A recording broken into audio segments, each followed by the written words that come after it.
Do you feel like your body's not living up to its full potential? You stretch, you foam roll, you may even work out and do strengthening exercises, but something still feels off. What if I told you the secret to helping your body feel and move better isn't something primarily to do with stretching, mobility, or flexibility, but something most people overlook? Let me tell you a story about Jakob, who came all the way to visit me from Europe trying to find answers for his body. And he had tried everything for his body. He tried different mobility exercises, stretching routines, corrective exercises routines, weight training routines. It just wasn't working. Something in his body felt inherently off and he couldn't figure out what it is. And what we discovered is that none of those things were going to work until he addressed what the true underlying cause of his problems were.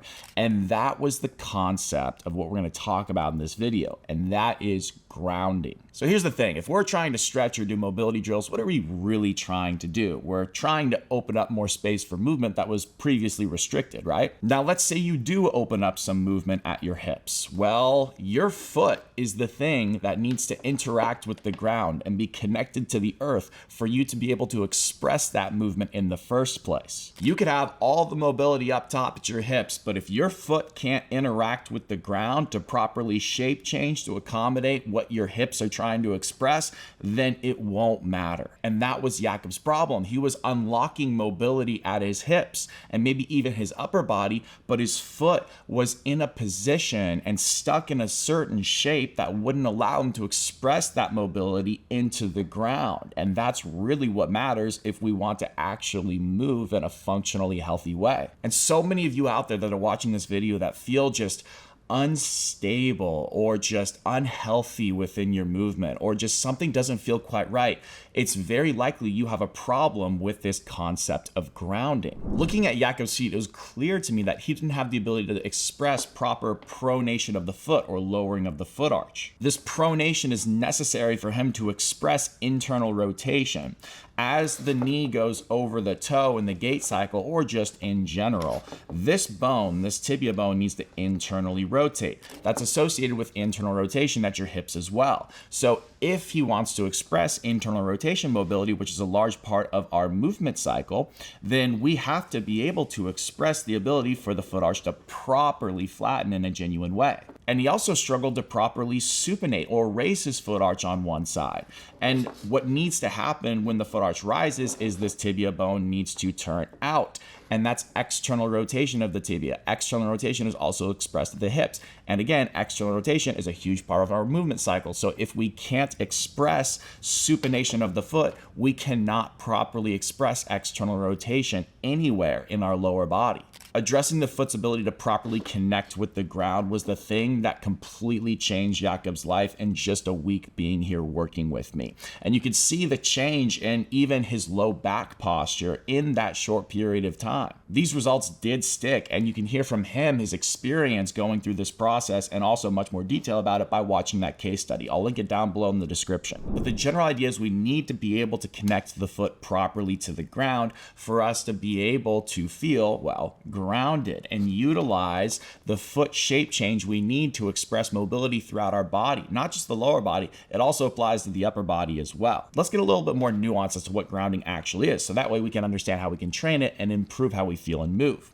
So every time we take a step forward, our foot is going to get flat on the ground in the earlier stages of the gait cycle. Now, what starts to happen here is we start to push into the ground. According to basic physics principles, as we push into the ground pushes back up at us. This gives us an idea, and this gives our body a sense of ground reaction forces. These ground reaction forces are absolutely key for cueing our body how to properly load that side of our body as we're moving through the gait cycle. What happens early on in the gait cycle is as the heel strikes the ground and the foot flattens out, we proceed to push the knee over the toe slightly. This is lowering of the foot arch, pronation of the foot, and internal rotation of the bones in the shin and also the leg.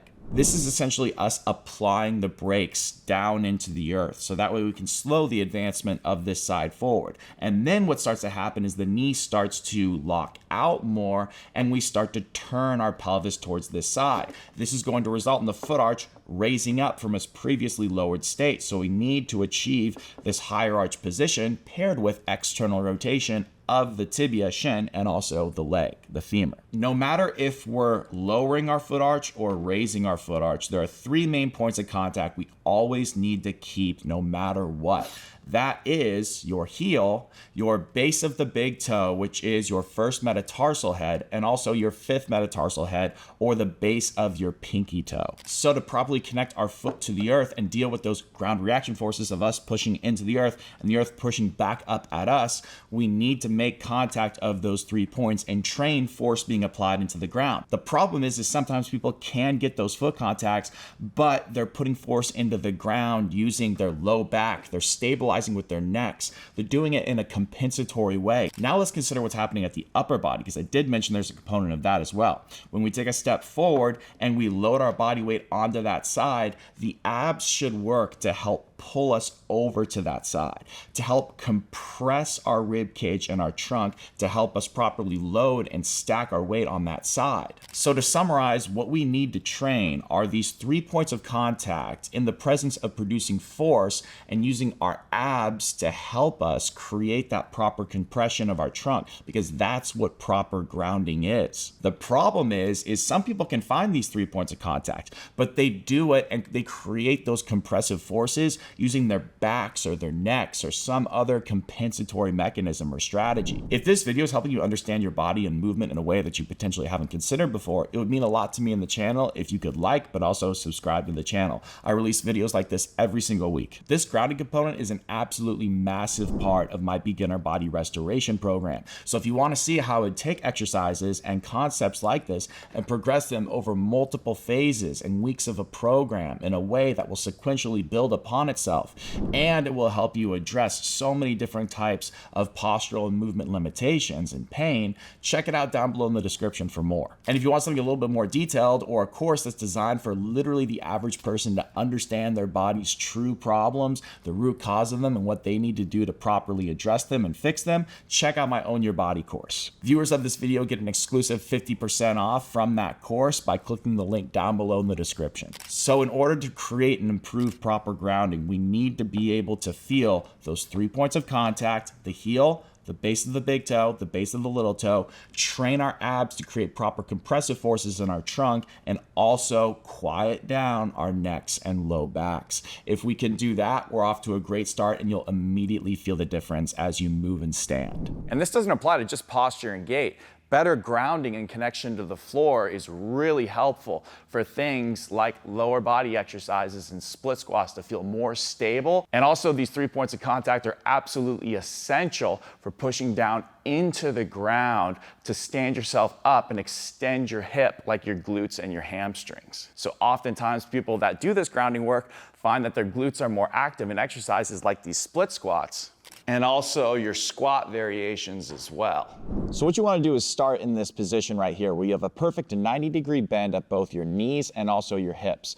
Your head is supported by a pillow that's maybe folded in half, or whatever the case is. You just need to keep a neutral neck. Now, I also have a foam roller deep within my groin. This isn't absolutely necessary. I just find it makes it more comfortable for me, but you can also take it out and just rest your legs like this if it's more comfortable for you. Now, the first things first, we just need to check in with ourselves. Make sure we're totally relaxed.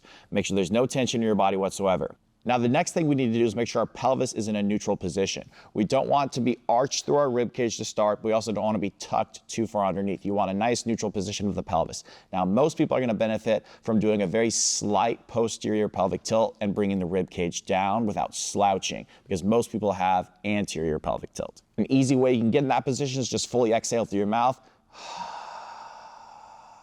Feel the rib cage come down, and you're probably in a good position.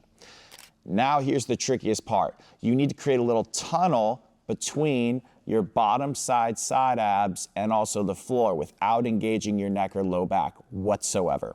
There's a couple of different ways you can do this. The first way you can do this is to imagine you're shrugging but in a reverse motion. So you're trying to reach this shoulder down closer to your hip like this. You see how that creates a little tunnel that a mouse could crawl under right there? That's the idea. So one more time, I'll do it. I'm kind of just reaching my shoulder down. I'm not packing my shoulder back. That's bad. It's just the action of this right here. The other thing you could think about doing is taking your top hip and reaching it away from you like that. That could also work. Another thing you could think about is taking your bottom side hip bone on the side and pushing it down into the floor, and that's gonna help create that tunnel as well. It's just a subtle little tunnel, and you're gonna feel your side abs engage like a 3, 4 out of 10.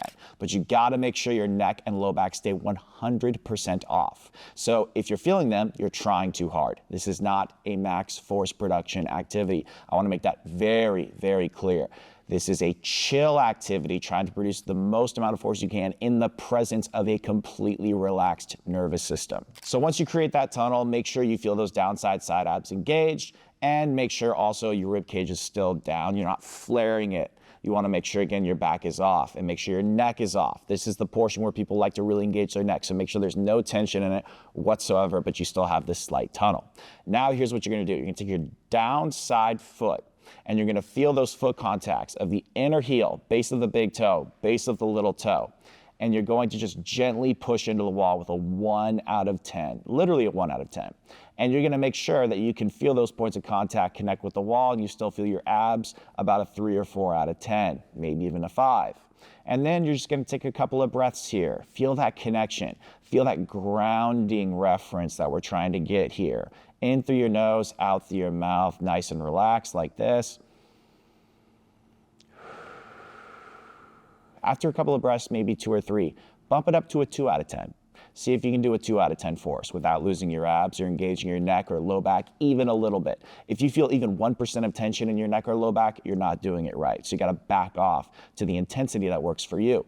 Okay, let's say I can do a 2. Then after a couple of breaths, go to a 3 out of 10, then a 4 out of 10, and etc., and so on and so forth, until you get to the point where you produce enough force into the wall where you feel your neck or low back even kick in 1%. But to be honest with you, having done this hundreds of times with clients, most people initially can't do more than about a 2 or 3 out of 10 if they're being honest with themselves, if their neck or low back is engaging. So make sure that that's not the case. It's totally fine to start at a 1 or even a 2. So once you feel that appropriate amount of force, you're just gonna sit here and hold this for 5 slow breath cycles, making sure your bottom side abs are engaged a little bit, you have that tunnel, and you're feeling that force go into the ground. The only muscles I'm okay with you feeling here is your glute on the downside and a little bit of your quad. If you're feeling any junk in the side of your hip or any hip flexor, you're trying too hard. You gotta back off. So to summarize, all I feel here are downside side abs, force going into the wall, and you're just gonna sit here and breathe for about 2 to 3 sets of 8 to 10 slow breaths, and then do your other side. One key thing to look out for in this setup is making sure that your heels are in line with your knees. If you start too far back like this, you're not gonna be able to feel your heels in the way that we need you to. So make sure that you're nice and in line like this. Now, some people need to work on the mechanics of the foot itself to properly connect it to the ground. That's what this exercise is gonna do. It doesn't look like a whole lot, but if you do it right and it's right for you, you're immediately gonna feel a better connection to the earth after you're done with it. So here's what you're gonna do. Get about a couple of feet away from the wall. Your mileage may vary depending on your height and limb lengths. So just play around with what works for you. But you wanna be able to rest your elbow around the height of your shoulder or just very slightly below it like this. Now what you're gonna do is you're going to feel the base of your big toe right here on the ground, and that's your primary point of contact. You're going to feel that really connected to the earth, and then you're going to raise one leg up into a comfortable position of hip bend like this, still staying relatively tall. And then you're gonna lift off the ground, do a very slight calf raise, so your heel lifts off maybe a couple of inches from the ground, not much more than that, maybe 2 inches.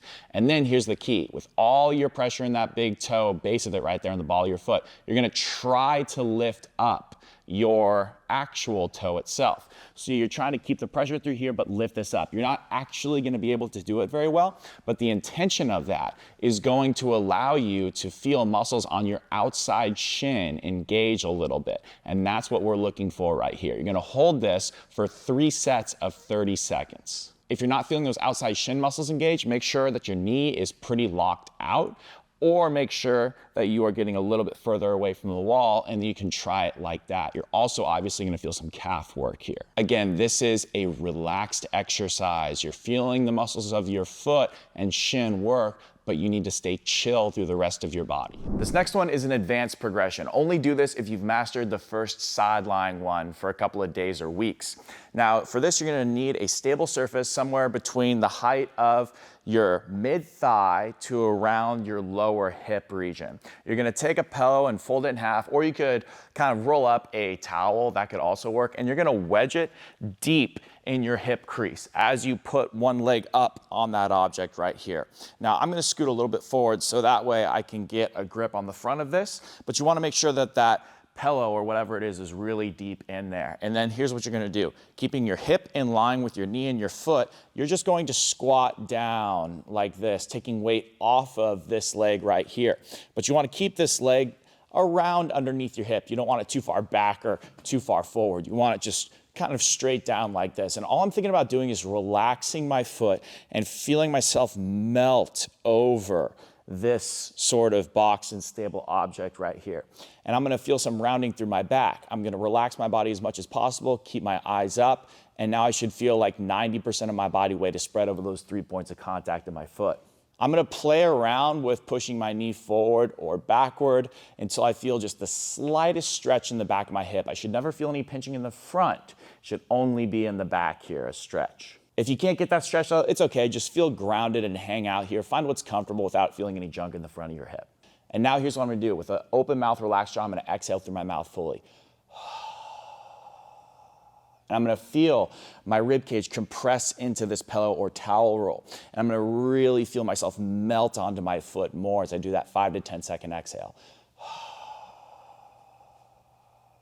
And I'm gonna pause, put my tongue on the roof of the mouth, and then as I inhale very slowly through my nose, not engaging my neck, I'm gonna feel my back naturally expand with air. That is good. Part of the reason that pillow is there is to prevent air from going too far forward. It's gonna force air to go into your back, and that's what we're looking for here. If you want even more out of this, you can take a couple of paper towels, fold them up this much if you have a lower foot arch. If you have a higher foot arch, you can go about this thick right here. And then what you're gonna do is you're gonna slide that thing underneath your arch, hot dog style, long ways like this. And now you can go into that position, and now you have something to really melt your foot into. And this is even more helpful for better grounding. Notice how my knee is in line with my foot and my hip. Again, the goal here, guys, is minimal tension. As relaxed as you can possibly be. Your exhale should be relaxed. Your inhale should be super relaxed. It's all chill, working on creating better grounding. I find when people improve their grounding in a meaningful way, all of a sudden, things start to click into place. You start to see more mobility and a better ability to express that mobility. People feel more stable. Their pain starts to fade away in all sorts of different places in their body. So what I recommend is try these exercises and then see what happens. Just try them for a few days. Immediately, you should notice a difference, but as you do them more and more, the results should stick longer and longer. For best results, I'd recommend doing these exercises every single day, ideally both in the morning and at night. I'd recommend about 2 to 3 sets of each of these exercises for about 8 to 10 breath cycles. Give it a try. Let me know what you think down in the comments below.